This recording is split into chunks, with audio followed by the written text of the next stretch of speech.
Hello friends, मेरा नाम हबीबुल हसन और आज हम डिस्कस करेंगे एक्टिव डायरेक्टरी डोमेन सर्विसेज के बारे में कि कैसे हम डोमेन कंट्रोलर बनाएंगे।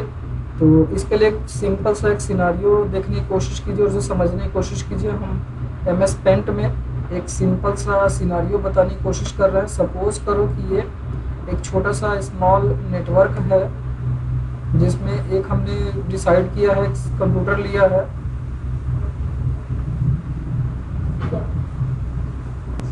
तो देखिए, ये एक कंप्यूटर ले रखा है और इसके अलावा हमने और भी कुछ कंप्यूटर्स ले रखे हैं। जिन कंप्यूटर पे अगर हम ओएस की बात करें तो कुछ कंप्यूटर पे हमने विंडोज़ 10 और विंडोज़ 7 वगैरह डाल रखे हैं। और इस वाले कंप्यूटर की बात करें अगर हम, तो इस पर हमने सर्वर 2012 इंस्टॉल कर रखा है। और सर्वर 2012 इंस्टॉल कर रखा है और हमने डिसाइड किया है कि इसको हम डोमेन कंट्रोलर के थ्रू डोमेन कंट्रोलर की तरह यूज़ करेंगे। तो इसको ये स्विच से कनेक्ट कर रखा है, साथ ही इन सभी को स्विच से जोड़ रखा है ताकि एक नेटवर्क इस्टेब्लिश हो सके। और उसके बाद फिर आईपी वगैरह की पूरी कॉन्फ़िगरेशन कर रखी है। जैसे यहाँ पे मैं बात करूँ 10.0.0,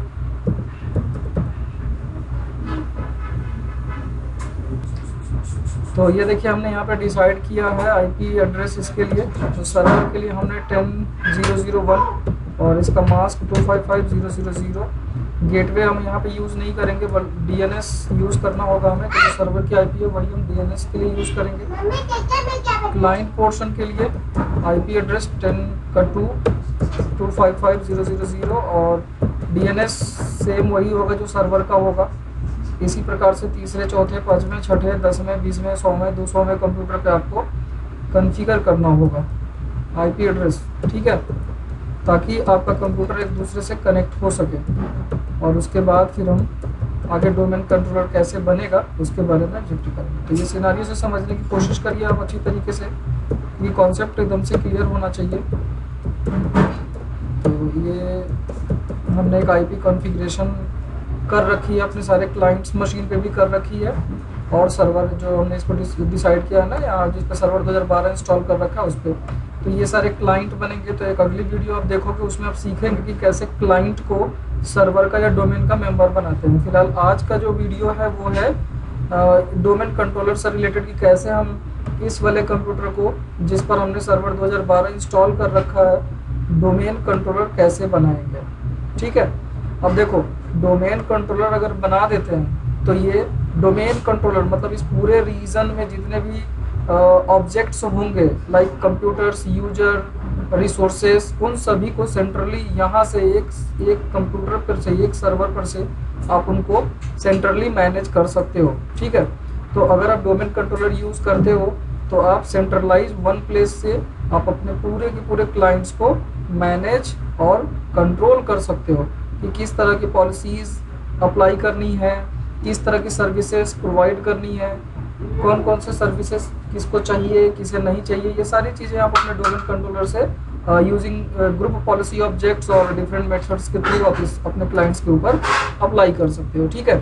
तो उसके लिए ज़रूरी होगा कि हम इस पर एक सर्वर रोल इंस्टॉल करेंगे। 2 रोल इंस्टॉल करना होगा हमें, एक इंस्टॉल करना होगा एक्टिव डायरेक्टरी डोमेन सर्विसेज और दूसरा डीएनएस। तो ये सारा हम प्रैक्टिकल के तौर पे अभी दिखाने जा रहे हैं आपको। तो चलिए, ये सिनारियो के बाद हम आगे अब चलते हैं, अपना प्रैक्टिकल को शुरू करते हैं, ठीक है। तो ये सर्वर 2012 हमारे सामने है। यहाँ से ये देखो सर्वर मैनेजर एक्सेस करते हैं। आप चाहो तो यहाँ ये पैटर्न पे जा करके यहाँ से भी सर्वर मैनेजर, ये देखो दिख रहा है ना सर्वर मैनेजर, यहाँ से भी आप एक्सेस कर सकते हो। तो ये सर्वर मैनेजर मैंने क्लिक किया और ये देखो सर्वर मैनेजर ओपन हो रहा है और थोड़ा सा समय लेगा। ये देखिए यहाँ पे अगर आप ऊपर की तरफ डैशबोर्ड की तरफ देख रहे हो तो ये थोड़ा सा रनिंग में दिख रहा है। दैट मीन्स कि ये इनिशियलाइज्ड हो रहा है, तो थोड़ा सा समय लेता है, इसको इनिशियलाइज होने दीजिए और उसके बाद फिर हम आगे की तरफ मूव करेंगे। तो हाँ, अब ये हो चुका है। और यहाँ पे देखो कॉन्फ़िगर द लोकल सर्वर, ये कुछ ऑप्शंस आपके सामने दिख रहा है। तो पहला ऑप्शन है कॉन्फ़िगर दिस लोकल सर्वर, फिर है ऐड रोल्स एंड फीचर्स और फिर कुछ और ऑप्शंस हैं। तो हमें अभी सबसे पहले ये दूसरे वाले ऑप्शन को सेलेक्ट करना है, add role and features. Click करिए इस पर और क्लिक करने के बाद एक अगला विजार्ड आपके सामने आएगा, add role and feature wizard. इसमें आपको नेक्स्ट पे क्लिक कर देना है और उसके बाद फिर से देखिए रोल बेस्ड या फीचर बेस्ड इंस्टॉलेशन, ये ऑलरेडी सेलेक्ट है, इसी पे आपको नेक्स्ट करना है। नेक्स्ट करने के बाद जो ऑप्शन जैसे है बस उसमें बिना किसी छेड़खानी के, बिना कोई सेटिंग्स चेंज किए हुए आपको सीधे नेक्स्ट पे क्लिक कर देना है। और नेक्स्ट पे क्लिक करने के बाद ये आपके सामने सेलेक्ट सर्वर रोल विजार्ड है, जहाँ पे आपके कंप्यूटर में जितने भी रोल्स, ये सर्वर में 2012 में जितने भी रोल्स वगैरह होते हैं वो सारे रोल्स वगैरह के बारे में लिखा है। और एक यहाँ पे देखो, एक ऑलरेडी जो इंस्टॉल्ड है फाइल एंड स्टोरेज सर्विसेज, उसके वो देखो इंस्टॉल्ड है, यहाँ पे इंफॉर्मेशन आ रहा है। लेकिन हमें डोमेन कंट्रोलर बनाना है, तो इसके लिए हमें 2 रोल इंस्टॉल करना पड़ेगा। एक रोल इंस्टॉल करना पड़ेगा एक्टिव डायरेक्टरी डोमेन सर्विसेज, और ये ऐड फीचर कराने के लिए बोला तो वो करना पड़ेगा। तो एक्टिव डायरेक्टरी डोमेन सर्विसेज और दूसरा डीएनएस सर्वर, ठीक है। यहाँ पे भी बोल रहा है कि कुछ फीचर्स वगैरह जो रिक्वायर्ड है वो आपको ऐड कराना पड़ेगा, तो आप ऐड फीचर्स पे क्लिक कर दो, ठीक है। और जानकारी लेनी चाहती है आप ब्रीफ में कि यार एडीडीएस क्या होता है, तो देखो इधर थोड़ा सा लिखा हुआ है कि active directory domain services store the information about the objects, okay. या इसी तरह से डीएनएस के बारे में जानना चाहते हो तो ये domain name server provide the name resolution for the TCP IP network. तो ब्रीफ में आपको डिस्क्रिप्शन भी है सारे के सारे रोल्स का, आप यहाँ से बड़ी आसानी से अपने नोट्स वगैरह भी तैयार कर सकते हो। तो फिलहाल ये दोनों सेलेक्ट करने के बाद आपको नेक्स्ट पे क्लिक करना होगा। नेक्स्ट पे क्लिक करने के बाद फिर से वही नेक्स्ट, और फिर नेक्स्ट, नेक्स्ट, और यहाँ देखो restart the destination server automatically if required. तो अगर ज़रूरत हो तो अपने आप रीस्टार्ट हो जाए, आप उसको चेक कर सकते हो। तो देखो ये आपके सामने एक इन्फॉर्मेशन आ गया कि इफ़ और restart is required this server restart automatically, ठीक है। बिना किसी नोटिफिकेशन दिए हुए ये ऑटोमेटिक रीस्टार्ट हो जाएगा, ठीक है। तो ये सारा का सारा आपके सामने कंफर्मेशन है कि क्या क्या चीज़ें इंस्टॉल होंगी, तो सारा ठीक है।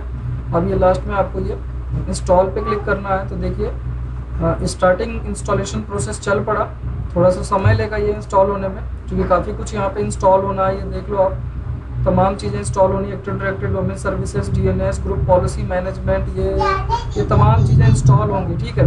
तो it will take some time. तो जब तक ये इंस्टॉल हो जाता है तब तक के लिए मैं वीडियो को पॉज करता हूँ, और फिर जब ये पूरा इंस्टॉल होके आएगा तो मैं फिर से शुरू करता हूँ, ठीक है। तो कुछ देर के लिए मैं वीडियो को पॉज कर रहा हूँ। एक मिनट। तो चलिए देखिए ये जो फीचर है वो इंस्टॉल हुआ है, और यहाँ से अभी देखो इतने सारे इंस्टॉल होने बाकी हैं, तो it will take some time. तो जितना भी टाइम लेता है टाइम लेने दीजिएगा, क्लोज नहीं करेंगे। अपने आप हमने चेक लगा रखा है कि जैसे ही सारा कुछ कंप्लीट हो जाएगा ये रीस्टार्ट होगा। तो अभी ये इंस्टॉल हो रहा है, जो भी हो रहा है होने दो। मैं वीडियो को फिर से पॉज कर देता हूँ ताकि बहुत बड़ी लंबी वीडियो ना। तो चलिए ये सारे फीचर्स इंस्टॉल हो चुके हैं, और ये देखिए एक ऑप्शन नीचे शो कर रहा है कि promote this server to a domain controller. तो जितने रोल्स वगैरह की बात थी वो सारे लगभग इंस्टॉल हो चुके हैं, और अब ये प्रमोट करने के लिए कह रहा है। तो प्रमोट करने के लिए ये वाला जो ऑप्शन दिख रहा है ना, ये promote this server to domain controller, इसको क्लिक करिए। और अब ये डोमेन कंट्रोलर प्रमोशन विजार्ड आगे चलेगा।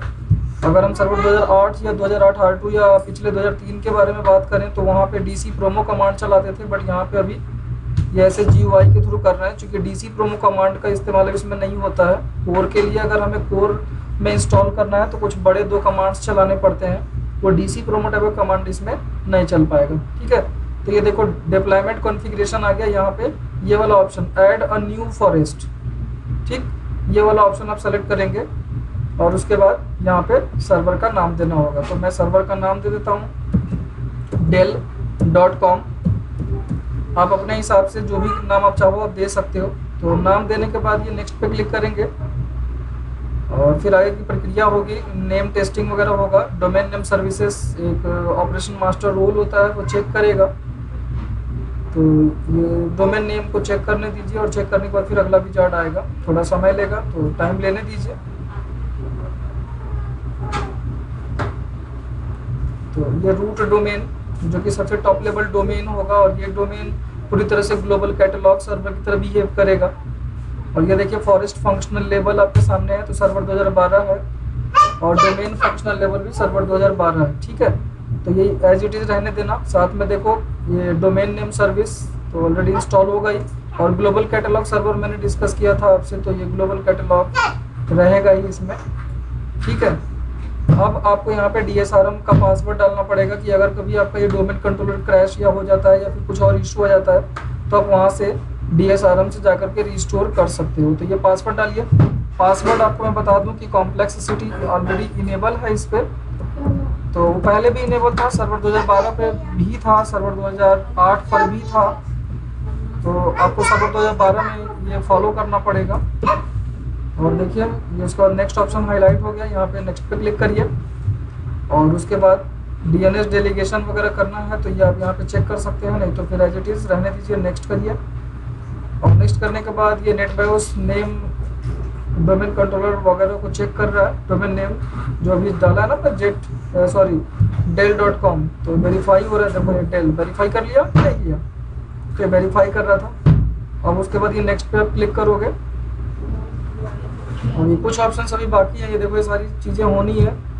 तो ये पाथ बता रहा है कि NTDS और sysvol जो फोल्डर्स होते हैं ये कहाँ पे जाएंगे, तो ये सारे C में जा रहा है। ये डाटाबेस के लिए होता है, NTDS और sysvol नाम का जो फोल्डर है वो डाटाबेस के लिए होता है। पूरा डोमेन कंट्रोलर का डाटाबेस इन्हीं दोनों में स्टोर होता है। उसके बाद ये फाइनल रिव्यू है, पूरा का पूरा रिव्यू है, आप यहाँ तक देख सकते हो, सारी चीज़ों को देख सकते हो। और उसके बाद फिर ये नेक्स्ट पे क्लिक कर दो। प्रीरिक्विजिस्ट चेक हो रहा है कि जो प्रीरिक्विजिस्ट थे वो सारी चीज़ें ऑलरेडी इंस्टॉल्ड है कि नहीं। अगर कुछ इशू होगा तो एरर मैसेज वगैरह हमें दिखेगा और सब सही होगा तो ऐसा कुछ नहीं, फिर आगे हमें नेक्स्ट करने के लिए ऑप्शन मिल जाएगा। तो ये देखिए प्रीरिक्विजिस्ट चेक विजार्ड चल रहा है, तो चलने दें आप प्रीरिक्विजिस्ट चेक विजार्ड। अब इसके बाद अब इंस्टॉल का ही ऑप्शन आने वाला है, लेकिन ये बड़ा महत्वपूर्ण है। अगर आप एक्सचेंज सर्वर वगैरह पढ़ोगे या इंस्टॉल करोगे ना, तो एक्सचेंज सर्वर में भी ऐसे ही प्रीरिक्विजिस्ट चेक होता है कि जितने भी प्रीरिक्विजिस्ट हैं इंस्टॉलेशन के लिए एक्सचेंज सर्वर का, वो सारा आपने पूरा फुलफिल किया है कि नहीं। तो यहाँ पे फिलहाल हमारा एक्टिव डायरेक्टरी डोमेन सर्विसेज के लिए प्रीरिक्विजिस्ट चेकिंग हो रही है कि जो भी ज़रूरत की चीज़ें थी .NET वगैरह या ज़रूरत की चीज़ें थी वो सारा का सारा इंस्टॉल है हुआ कि नहीं। तो ये देखो यहाँ पे प्रीरिक्विजिस्ट चेक कंप्लीट, ठीक है। ये थोड़ा सा खसका कर देखना पड़ेगा, यहाँ पे ऐसे रहता है। तो आप इसको खसका करके ऐसे नीचे की तरफ ले आओगे तो यहाँ पे लिखा हुआ दिखेगा प्रीरिक्विजिस्ट चेक इज कंप्लीट। अगर कुछ इशू या एरर मैसेज आता है तो फिर आप यहाँ से रिटर्न हो जा सकते हो, पीछे जा सकते हो और जो गलती आपने की होगी उसको फिर से सही कर लेना। ओके, तो फिलहाल इसमें कुछ इशू नहीं है, सारा का सारा कंप्लीट है। ये देखो प्रीरिक्विजिस्ट चेक कंप्लीट है। तो आप फाइनली आप इंस्टॉल पे क्लिक करो। ये इंस्टॉलेशन प्रोसेस चल रहा है और उसके बाद कुछ ही देर में रिजल्ट का भी चार्ट आएगा, तो ये चलने दीजिए। ये चल रहा है, प्रोग्रेस हुआ। तो थोड़ा सा यहाँ पे समय लेगा, तो जब तक ये टाइम लेता है तब तक के लिए वीडियो को मैं पॉज करता हूँ और उसके बाद फिर से वीडियो को कंटिन्यू करूँगा। तो ये देखो यहाँ से the computer is begin restart because active directory services was installed. तो अब आपको ये क्लोज करके ये देखिए मशीन रीस्टार्ट हो रहा है और जब ये रीस्टार्ट होकर के आएगा तो फिर से मैं आपको डोमेन की टेस्टिंग करके दिखाऊंगा, ठीक है। तो जब तक ये रीस्टार्ट होता है तब तक के लिए वीडियो को पॉज करता हूँ। तो चलिए रीस्टार्ट होकर के कंप्यूटर दोबारा से हमारे सामने है, जिसमें पासवर्ड वगैरह लगाते हैं। तो ये देखिए डेल सबसे सामने लिखा हुआ आ गया, लॉगिन होते ही del/administrator, दैट मीन्स कि डोमेन कंट्रोलर बन चुका है ये। लेकिन आपको चेक करके दिखाएंगे हम अभी। तो चलिए हम लॉगिन करते हैं और उसके बाद कुछ सेटिंग्स हमें रिकॉन्फ़िगर करनी पड़ेंगी, जैसे फायरवॉल वगैरह देखना पड़ेगा, IP एड्रेस वगैरह देखना पड़ेगा। कई बार होता है कि लूप बैक एड्रेस की IP DNS में हो जाता है, तो ऑटोमेटिक आ जाता है। तो हमें यहाँ से रन पे चल के कमांड लगाते हैं ncpa.cpl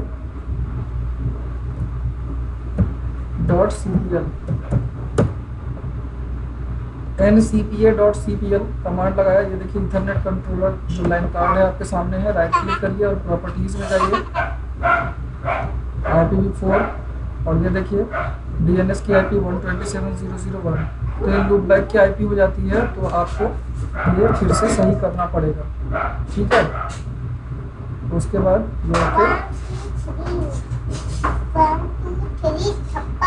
ये सबको बंद कीजिए और डॉस खोल करके वेरीफाई कर लीजिए कि आपका डोमेन नेम से ये पिंग हो रहा है कि नहीं, ठीक है।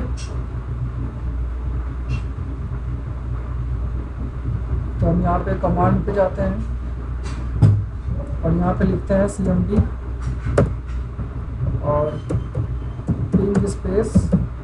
dell.com। ये देखिए नाम से रिप्लाई मिल रहा है। अभी आईपी से भी आप रिप्लाई लेके देख लो, पिंग करा के देख लो। डेल के अलावा तो देखो 10.0.0.1 से भी रिप्लाई हो रहा है। दैट मीन्स कि ये डोमेन नाम से भी पिंग कर रहा है और उसके आईपी एड्रेस से भी पिंग कर रहा है।